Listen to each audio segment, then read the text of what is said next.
চিরতরুণ দিবস উদযাপিত হলো বইমেলা প্রাঙ্গণ জুড়ে।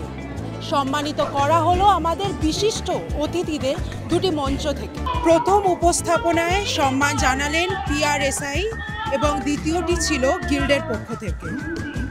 শুনে নেব তারা কি বলছেন। মনের বয়স বাড়ে, প্রত্যেকটা মানুষই চিরতরুণ। I have not grown old. I have not even grown up. I want to remain a child all my life. The old people are the most fun-loving people if they want to be. You have to know what makes you happy, and if you are happy, then you make everybody around you happy, including your grandchildren. বার্ধক্যকে যদি আলিঙ্গন করতে হয় তাহলে that's responsibility শুধুমাত্র ওই individual ব্যক্তিটির নয়, that is ultimately the social wellbeing.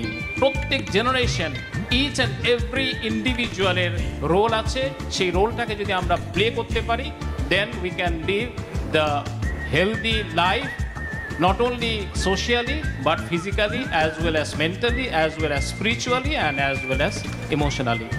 আমি যা লিখেছি তার তুলনায় আমি সম্মান, ভালোবাসা, মানুষের কাছ থেকে সমাদর অনেক বেশি পরিমাণে পেয়েছি। তার আমি ঠিক যোগ্য নই, কিন্তু এরা আমাকে দিচ্ছেন এবং আমি কৃতার্থ হয়ে গ্রহণ করছি, এটুকু বলতে পারি। প্রকাশন জগতে আমার প্রায় 50 বছর পার হয়ে গেল।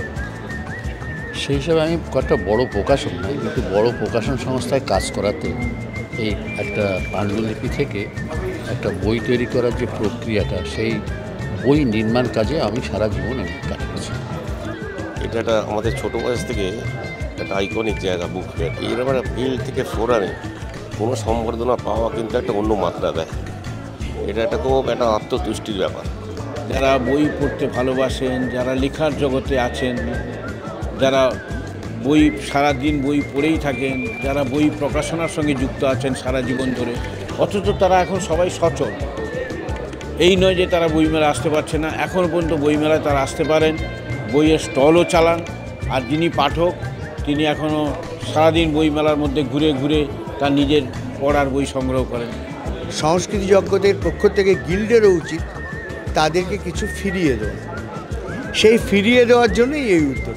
বয়সের বেড়াজাল ভেঙে আজও আমাদের বিশিষ্ট অতিথিরা বইমেলায় চিররঙিন।